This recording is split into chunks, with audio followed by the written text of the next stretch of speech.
Friends, welcome to Deepa's DIY. பாவக்காய் அப்படின்னாலே யாரும் விருப்பப்பட்டெல்லாம் சாப்பிட மாட்டோம், கஷ்டப்பட்டு தான் சாப்பிடுவோம். பட் விருப்பப்பட்டு குழந்தைங்கள சாப்பிட வைக்கிறதுக்கும் ஒரு ட்ரிக் இருக்குது. இந்த மாதிரி மொறு ஸ்நாக்ஸ் செஞ்சு கொடுத்தா அவங்க கண்டிப்பாக சாப்பிடுவாங்க. வாங்க வீடியோக்குள்ளே போகலாம். அதுக்கு முன்னாடி நம்ம சேனலுக்கு ஃபஸ்ட் டைம் வரீங்கன்னா மறக்காமல் சப்ஸ்கிரைப் பண்ணிக்கோங்க. அப்படியே பக்கத்தில் இருக்கிற பெல் ஐக்கானையும் கிளிக் பண்ணிக்கோங்க. அப்போ தான் நான் போடுற வீடியோ உடனே உங்களை வந்து சேரும். நான் ஒரு பாவக்காய் வந்து மேலே அந்த முள்ளாக இருக்கிறத பீல் பண்ணி எடுத்துக்க போகிறேன். ஏன்னா இதில் தான் நிறைய கசப்பு இருக்கும். ஸோ லைட்டாக இதை பீல் பண்ணி எடுத்துட்டிங்கன்னா ஓரளவுக்கு அந்த கசப்பெல்லாம் போயிடும்.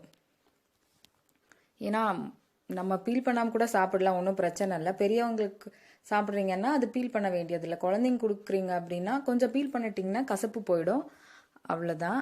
ஸோ பீல் பண்ணிவிட்டு நல்லா வாஷ் பண்ணி எடுத்துக்கிட்டு இருக்கிறேன்.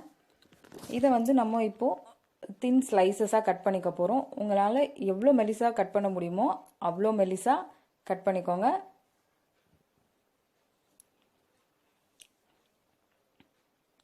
இந்த மாதிரி கட் பண்ணி எடுத்துக்கோங்க. பாருங்கள்,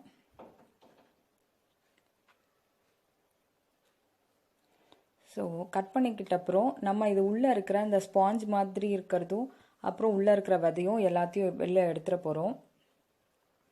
ஸோ குழந்தைங்களுக்கு இந்த மாதிரி வெரைட்டியாக, அதாவது நம்ம போண்டா பஜ்ஜிஸ் அதுவே செஞ்சிட்ருக்கிறதுக்கு பதிலாக இந்த மாதிரி டிஃப்ரெண்ட்டாக ஹெல்த்தியாக செஞ்சு கொடுத்தா அவங்களும் விரும்பி சாப்பிடுவாங்க. நமக்கும் வெளியில் வாங்கி கொடுக்காம அட்லீஸ்ட் வீட்லேயே ஏதோ அவங்களுக்கு செஞ்சு கொடுக்குறோமே அப்படிங்கிற ஒரு சாட்டிஸ்ஃபேக்ஷன் இருக்கும். ஸோ இந்த மாதிரி எல்லாத்தையும் உள்ளே இருக்கிறதெல்லாம் ரிமூவ் பண்ணி எடுத்துக்கோங்க. எடுத்துட்டு இதில் நம்ம இப்போ என்ன பண்ண போகிறோம்னா கொஞ்சமாக உப்பு சேர்த்து நல்லா கலந்துக்க போகிறோம். அதாவது எல்லா பாவக்காய் பீசஸ்லேயும் படுற மாதிரி அந்த உப்பை நல்லா கலந்துக்க போகிறோம். கலந்துட்டு ஒரு 10 நிமிஷம் அப்படியே ஊற விட போகிறோம். ஊற விட போகும்போது என்ன ஆகும், அதில் அந்த பாவக்காயில் தண்ணி விட்டுக்கும். ஸோ அந்த தண்ணி விடுறதுனால உங்களுக்கு பார்த்தீங்கன்னா நீங்கள் வாஷ் பண்ணும்போது பச்சை கலரில் வரும். ஸோ உங்களுக்கு ஆல்மோஸ்ட் அந்த கசப்பெல்லாம் கொஞ்சம் வெளில வந்துடும். இது இருக்கட்டும். நல்லா கலந்துட்டு ஒரு 10 நிமிஷம் வச்சுருங்க. வச்சுட்டு இதை ஒரு 2லேருந்து 3 டைம் நம்ம தண்ணியில் நல்லா வாஷ் பண்ணி எடுத்துக்க போகிறோம். பாருங்கள், நான் அடிக்கடி ஒரு விஷயம் யோசிச்சு பார்ப்பேன், something is better then nothing அப்படின்ட்டு. ஸோ குழந்தைங்களுக்கு இல்லை கசப்பு சாப்பிடணும் அப்படிங்கிறதுக்காக மொத்த கசப்பையும் உள்ளே திணிக்கிறதுக்கு பதிலாக ஸோ அவங்களுக்கு பிடிச்ச மாதிரி கொஞ்சம் கசப்பை கம்மி பண்ணி இந்த மாதிரி ட்ரிக்கெல்லாம் யூஸ் பண்ணி கொடுத்தோம்னா அவங்களும் விரும்பி சாப்பிடுவாங்க. ஸோ நமக்கும் குழந்தைங்க பாவக்காய் சாப்பிட்டாங்களே அப்படின்னு நினைப்போம். அவ்வளோதான். ஸோ இது நல்லா வாஷ் பண்ணி தண்ணி நல்லா புழிஞ்சிட்டு எடுத்துக்கோங்க. இப்போது இதில் என்னென்ன சேர்க்கறதுன்னு பார்க்கலாம் வாங்க. நான் இன்னைக்கு 4 டேபிள் ஸ்பூன் அரிசி மாவு எடுத்துருக்கிறேன். அப்போ தான் கொஞ்சம் நல்லா கிறிஸ்பியாக வரும். உங்களுக்கு அந்த கிறிஸ்பியாக வாயில் தட்டுப்படும் போது உங்களுக்கு கசப்பு பெருசாக தெரியாது, உங்களுக்கு அந்த க்ரன்ச்சினஸ் மட்டும்தான் தெரியும். அதனால் அரிசி மாவு கொஞ்சம் கூட சேர்த்துக்கிட்டு இருக்கிறேன். அதனால தான் 4 ஸ்பூன் எடுத்துருக்கிறேன். அதோட 1 ஸ்பூன் கார்ன்ஃப்ளவர் சேர்த்துக்கிறேன்.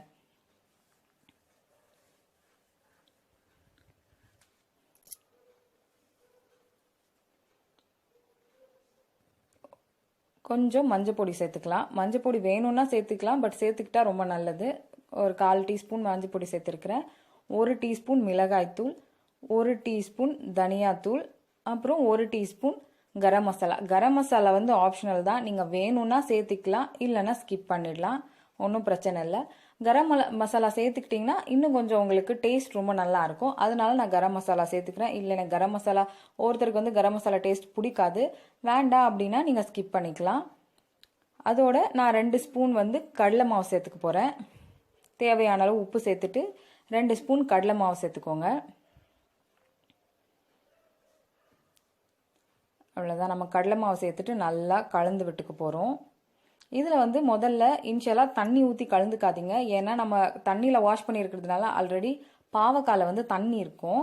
ஸோ நம்ம இந்த மாவோடு சேர்த்து பாவக்காவும் நல்லா முதல்ல கலந்து விட்டுக்க போகிறோம். ஸோ அதில் இருக்கிற தண்ணி எவ்வளோ இருக்குதோ அதுக்கு தகுந்த மாதிரி எல்லா இடத்துலையும் கோட் ஆகிற மாதிரி கலந்துக்க போகிறோம். கலந்துட்டு அதுக்கப்புறம் கொஞ்சம் கொஞ்சமாக தண்ணி ஊற்றி நம்ம இந்த என்ன சொல்கிறது பஜ்ஜி போடுற பதத்துக்கு கலந்து வச்சுக்க போகிறோம். பாருங்க, கொஞ்சம் கொஞ்சமாக தண்ணி சேர்த்துக்கோங்க. ஒரே டைம் தண்ணி சேர்த்துக்காதீங்க, ரொம்ப தண்ணி ஆகிடும். ரொம்ப தண்ணி ஆயிடுச்சுன்னா பாவக்காயில் எந்த மாவும் ஒட்டாது. அதனால் கொஞ்சம் கொஞ்சமாக தண்ணி சேர்த்துக்கோங்க. தண்ணி சேர்த்து ஸோ உங்களுக்கு எடுத்தீங்கன்னா மாவு வந்து கீழே வந்து விழக்கூடாது. ஸோ அந்த பதத்தில் இருக்கணும். அந்த அளவுக்கு தண்ணி சேர்த்துக்கோங்க.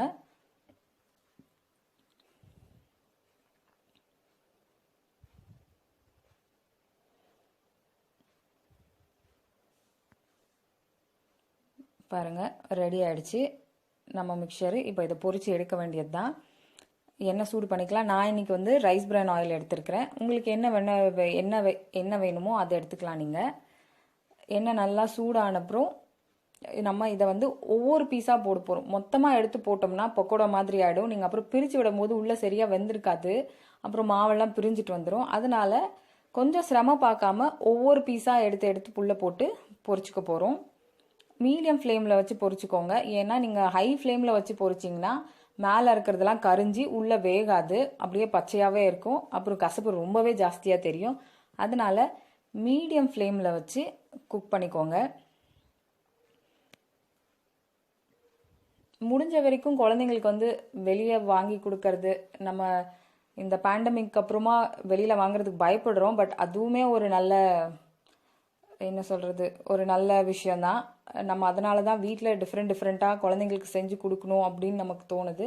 அதனால் முடிஞ்ச வரைக்கும் உங்களால் என்ன முடியுதோ அதை வந்து வீட்லேயே செஞ்சு கொடுக்க பாருங்கள். குழந்தைங்களுக்காக இருக்கட்டும், பெரியவங்களுக்காக இருக்கட்டும், வீட்லேயே ஹெல்த்தியாக செஞ்சு சாப்பிடுங்க. ஸோ பாருங்கள், பொரிஞ்சிட்ருக்குது. இதை திருப்பி விட்டு நல்லா கொஞ்சம் நேரம் வேகட்டும். ஸோ நீங்கள் லாஸ்ட் ஒரு 30 செகண்ட்ஸ் வந்து ஹை ஃப்ளேமில் வச்சு பொரிச்சுக்கோங்க. அப்போ உங்களுக்கு மேலே நல்லா கலர் வந்துடும். இன்னும் நல்லா கொஞ்சம் கிறிஸ்பியாக இருக்கும்.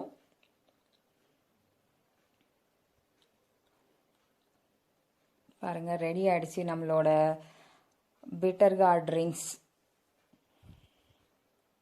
ஸோ நல்லா பொரிஞ்சப்புறம் எடுத்துட வேண்டியது தான். ஸோ புதுசாக நீங்கள் சமைக்கிறீங்கன்னா, எனக்கு வெந்துருச்சு அப்படின்னு தெரியலன்னா, நீங்கள் ஃபஸ்ட்டு போடுறத விட வெந்த அப்புறம் பபிள்ஸ் வந்து ஃபுல்லாக அடங்கி இருக்கும்.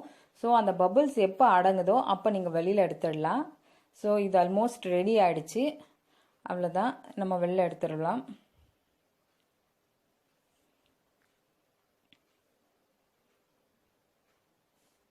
நீங்கள் இதே அந்த மேலே இருக்கிறதெல்லாம் பீல் பண்ணிவிட்டு உப்பில் கலந்து வச்சு இதே மெத்தடில் வந்து நீங்கள் குழம்பு செய்யலாம். அதுவுமே கசப்பு கொஞ்சம் கம்மியாக தான் இருக்கும். ஸோ அதுவும் ட்ரை பண்ணி பாருங்கள். அது குழம்பு உங்களுக்கு பெரிய அளவுக்கு கசப்பு வராது. பாருங்கள், நம்மளோடது ஸ்நாக் வந்து ரெடி ஆகிடுச்சு. அவ்வளோதான், வெளியில் எடுத்துடலாம்.